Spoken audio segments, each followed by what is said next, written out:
আসসালামু আলাইকুম। আজকে ফেব্রুয়ারি মাসের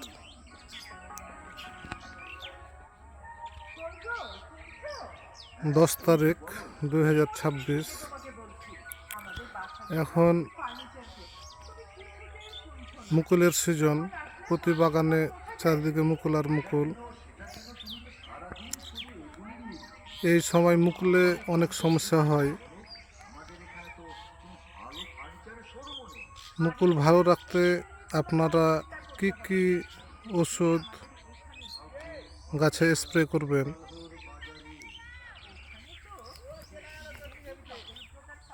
যে কোনো ভালো কোম্পানির মেনকোজেব ব্যবহার করতে পারেন।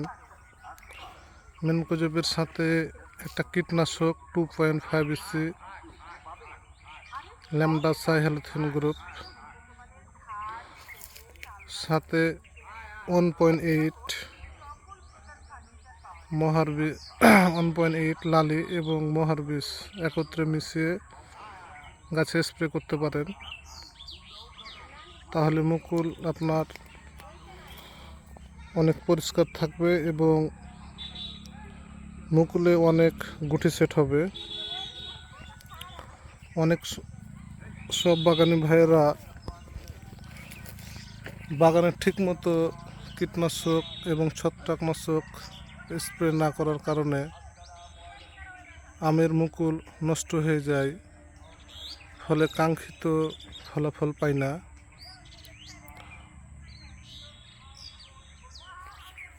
এখন যেহেতু অনেক মহা পড়ে, এই জন্য আপনারা মহার বীজ অবশ্যই দিবেন।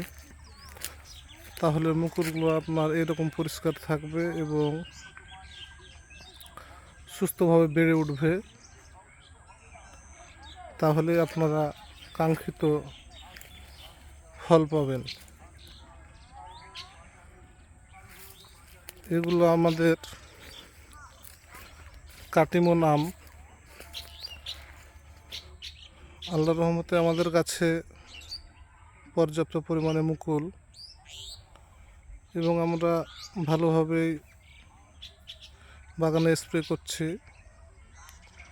কাঙ্ক্ষিত ফল পেতে চাইলে আপনাদের ঠিকভাবে স্প্রে করতে হবে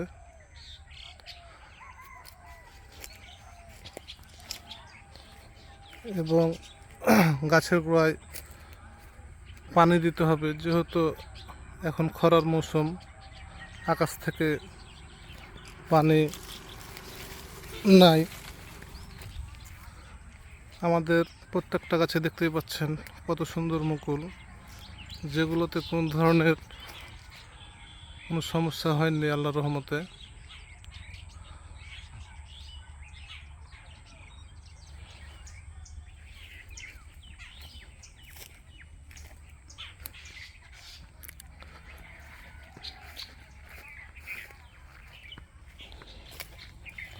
দেখতে পাচ্ছেন ভিউয়ার্স, আমার সামনে একটা গাছে কি পরিমাণে মুকুল। এখন যেহেতু মুকুলের সিজন, সেহেতু সব বাগানেই মুকুল। তবে মুকুলের পরিচর্যা ঠিক রাখতে হবে, না হলে কাঙ্ক্ষিত আম পাওয়া যাবে না। এবং গাছের গোড়ায় সার ব্যবস্থাপনা, পানি সাথে এগুলো খুবই একান্ত দরকার।